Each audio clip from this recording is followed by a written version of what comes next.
is I am going to try to compare my beloved cognitive processing therapy manual, first edition, that's held together with tape and love, and it's annotated, and it has my notes on the margin and sticky notes. It's well loved. And I'm going to compare it to the second edition that has come out. And I'm going to see if there are any significant differences or not, because why buy a whole new manual if you have one that works and if there's not a significant difference in them? But at the same time, I do want to always be on top of whatever is going on in the world of cognitive processing therapy and evidence-based practices. So we're gonna do this journey together. The authors, Patricia Rosick, Candace Monson, and Kathleen Shard. These are the pioneers of cognitive processing therapy. What I love about CPT is that it was created by women. I love that. Since first edition was published, 11,000 providers in the VA have been trained. We don't know how many outside the VA have been trained. I wish we did, but it's not a lot. CPT isn't super popular in the general public of therapists, and it's a shame. CPT is one of the best therapies we have available for PTSD, and a lot of therapists don't know about it, don't know it exists, and that's really, really unfortunate. The number of randomized controlled trials has more than doubled since the first edition. That's impressive, because even at the first edition, there was a crap ton of research supporting this. Backed by popular demand is an outline with timing at the beginning of each session, as appeared in the original VA manual. I don't need that anymore. I've been doing this for so long. I know my timing.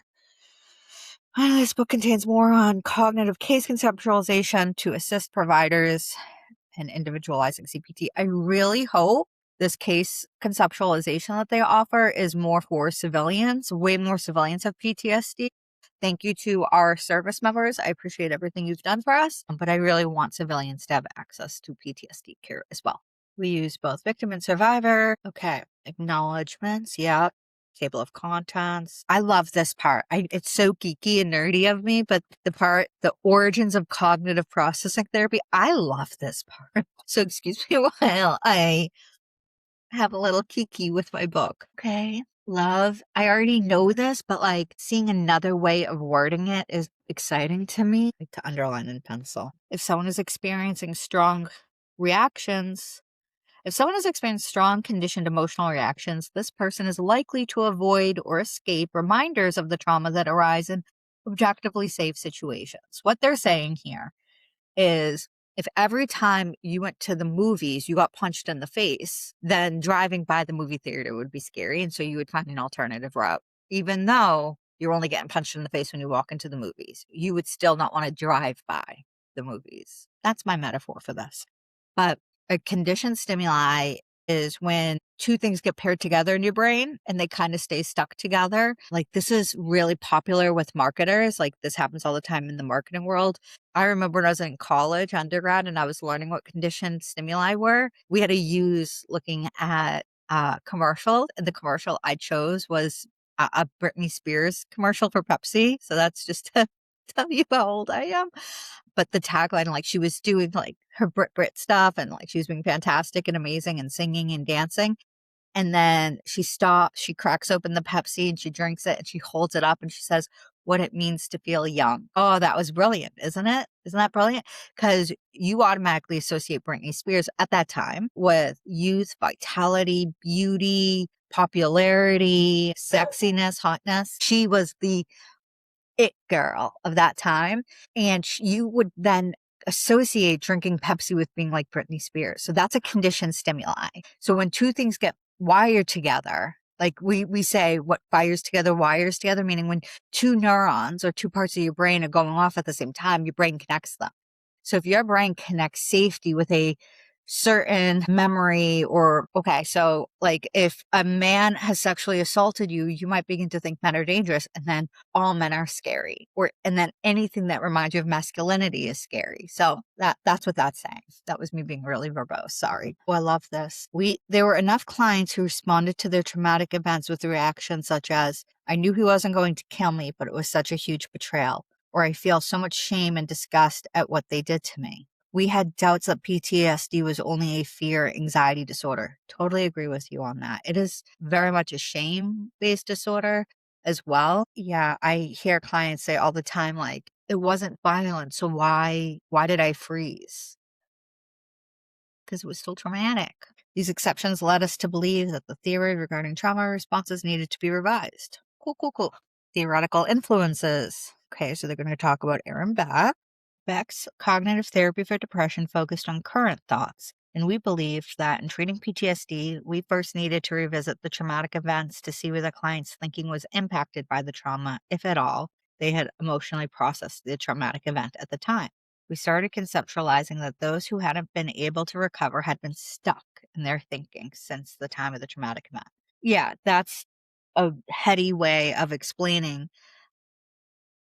a lot of depression and trauma are different, but there's a lot of overlaps in the symptoms. When you treat depressive symptoms, you're treating kind of how they're thinking here and now. And when you're treating trauma symptoms, you're treating both to how they had to process that event at that time and make sense of it, as well as to how they're thinking here and now. And most people who've experienced trauma will naturally recover without the need of therapy, but some people need assistance and they develop PTSD. And so they're kind of stuck, like she says, in the sense that their brain can't reconcile what happened. And so if your brain can't make sense of something, it will stew on it until it can figure it out. And so that's what happened here. That's what being stuck in PTSD means. And then to go into how they started developing the idea of schemas. Schemas are chunks of knowledge rather than single lines of thought. So you have a schema about how you see the world as a whole. You have a schema about how you see people. You have a schema about your perceptions of what safety is. So they're kind of categories of thought. Oh, I'm so excited for this part. For schema discrepant information, the new event that does not match one's prior belief system, one of two things must happen. The first possibility is that the person may attempt to alter their memory or interpretation so that it can be assimilated into their existing beliefs and schemas without challenging their prior beliefs. So, for example, if you walk around the world thinking good things happen to good people, if I work hard, I'll achieve great things, right? Like that's the American dream schema. But then you have a terrible car accident and it derails your life for a few years and you don't finish college at the same time as all your friends do. Some people will who aren't able to have adaptive thinking will say, uh, I'm behind everyone. It's my fault. I shouldn't have gotten in that car accident. I let this happen. They blame themselves and they say, like, because I let this car accident happen, I am now behind. And so what they do is they don't want to change the fact that sometimes bad things happen to good people and working hard doesn't always get you the result you want. So they kept that worldview of good things happen to good people. If you work hard, you'll achieve great things. And they just changed their perception of everything else to fit that view. So what we do in cognitive processing therapy for the people who have that kind of misalignment, we help them fix their schemas so that the schema is flexible. And the schema says, if I work hard, it'll increase my chances of achieving things. But a lot of things need to align and some things are out of my control because sometimes tragedy strikes. And tragedy is when a bad thing happens and it couldn't have been prevented and it was out of my power. And that car accident was tragic and it really affected me. Very different belief system, very different process here. The other alternative is that the person may change existing beliefs, only strangers rate, to incorporate the new discrepancies. It's possible to be very. Hold on. Hold on. Yeah. Okay. So they're saying the earlier models used to think that either you changed the information to fit your schema or you changed your schema and to take in that new information, what we would now call accommodation. But we also know that over accommodation exists. So this is kind of complicated. Okay. When you go through something traumatic, you have to make sense of it. You're constantly making sense of the world all the time. Humans are meaning making creatures. We love making meaning of things. And so if you go through something traumatic, your brain wants to understand it because your brain essentially wants predictability because predictability will help it feel safe. So if I know why a bad thing happened, I can predict it happening again and I can prevent it from happening again. So when you go through a bad thing, you really only have three ways of processing it. The first way is to say, how do I take that event and take what I know about the world and marry the two together so that I can make sense of both the event and the way I think about the world stays predictable but flexible for change. So you might say things like, in that event, like if you went through sexual assault, you might say that person was really dangerous and harmful, right? So you're able to say that a bad thing happened to you, but you're not saying you did the bad thing, it's your fault, or that all people are bad. You kind of have a flexible view. That's the goal. A flexible, balanced, realistic view of what happened.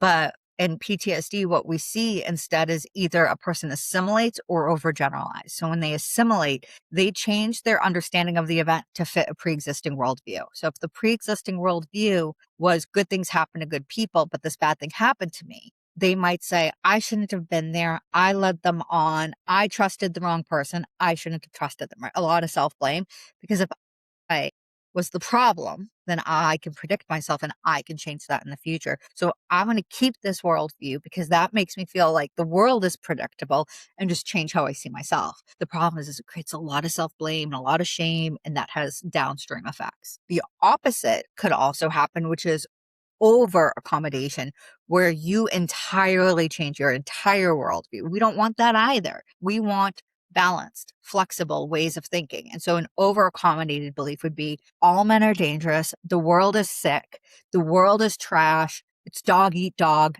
can't trust anyone, right? So it becomes these big global statements. That's over accommodation. That's over correcting your schemas. So that's where PTSD lives. And what we want is that middle point of accommodated thinking. Okay, so this subsection of the chapter is really just about the history of cognitive behavioral therapy.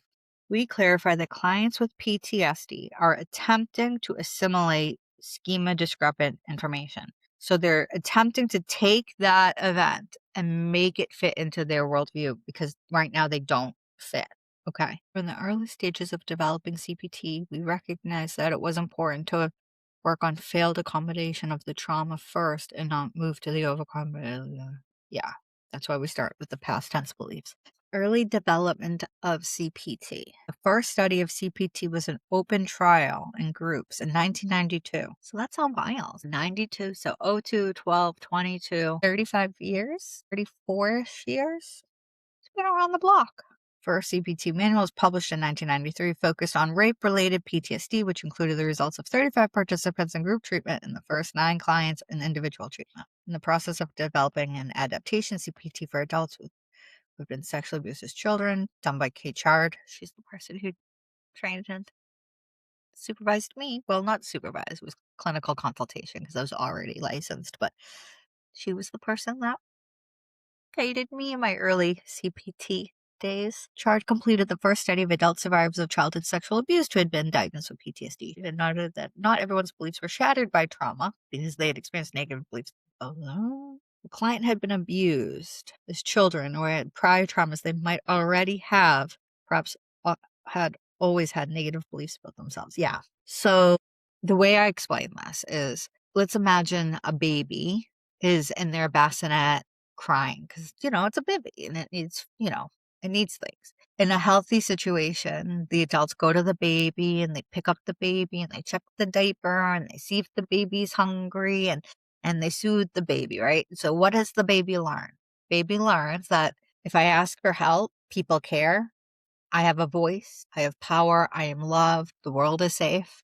But if the baby is crying and the baby's sitting there crying, crying, crying, adults never come, what does the baby learn? The baby learns, I'm on my own, no one cares about me, my needs don't matter. So that becomes that baby schema either way. And so let's imagine 10, 15, 20 years later, that baby's now an adult and a bad thing happens to them. Well, the first baby is going to say, I can ask for help. People are going to care about me. People are going to believe me. And that baby goes to get therapy and support and goes to the police and talks to their friends. The other baby, now an adult, says, see, I fucking knew it. I fucking knew people are awful. I knew people were trash. I knew I couldn't trust them. I'm stupid for even going there, for trying to trust them. I already knew better. Two very different presentations. Any new trauma would be assimilated without alteration because it was already not schema discrepant, but schema congruent. I'm like, Kate is so brilliant. It's so cool that she like discovered that piece of CPT. Like talking to her is really, it's cool. Like, you know, when you're talking to someone, you're just like, yeah, you're like really fucking smart. That's what it's like talking to Kate. Why would such people have PTSD if their beliefs were already matching the new event? It is possible. Yeah, I love this part. It is possible that these individuals do not get new PTSD. They already had it. You see that all the time in my practice. You know, someone's like, like for example, you know, I see this a lot. Women coming in because they're going through really awful and wretched, painful divorces. And when we do the work, we find that they already had pre-existing PTSD from childhood, from neglect, childhood sexual abuse, physical abuse, and their marriage just had confirmed their pre-existing beliefs. And we talk about how the number one predictor of being in an abusive marriage later in life is pre-existing PTSD. And my theory about that, I can't back this up in the research, but here's my theory. Theories are just ideas. They're not evidence. My theory is that predators are lazy. Predators are lazy and they want to find someone who already has schemas of self-blame, schemas of shame, schemas of not relying on other people, schemas of secrecy, because they don't have to then condition them to have these ways of thinking. They already have them, and then they can abuse them and get away with the abuse. They can skip the grooming and the brainwashing and go right to the abuse. That's my theory. They might be using the new events as proof. Yep. Their symptoms would worsen, and beliefs become more entrenched. Oh, I like this part too. On the other hand, even with prior negative schemas about themselves, some people might still ask, why me? Why again? They might find their new event to be schema discrepant because they had done everything to change what they perceive to be the cause of prior trauma. I'll use the example of the book. It ends with us. I did not like the book. I thought it was not a great representation of domestic violence, and I've never seen the movie, so don't get me started on all that chaos. But in the book, Lily, the main character, her dad is physically abusive to her mom, and she grows up in a family that's marked by domestic violence. And in her head, she thinks that there's an association between her dad being kind of stingy and not donating to charity and him being a bad person. So she saw that as the red flag, right? So I see this all the time. Clients think they know the red flags. So Lily's red flag was not donating to charity. So later as an adult, when she dates a guy, her way of assessing if he was safe or not, she asked him, do you donate to charity? And he said, yeah. So she was like, oh, green flag.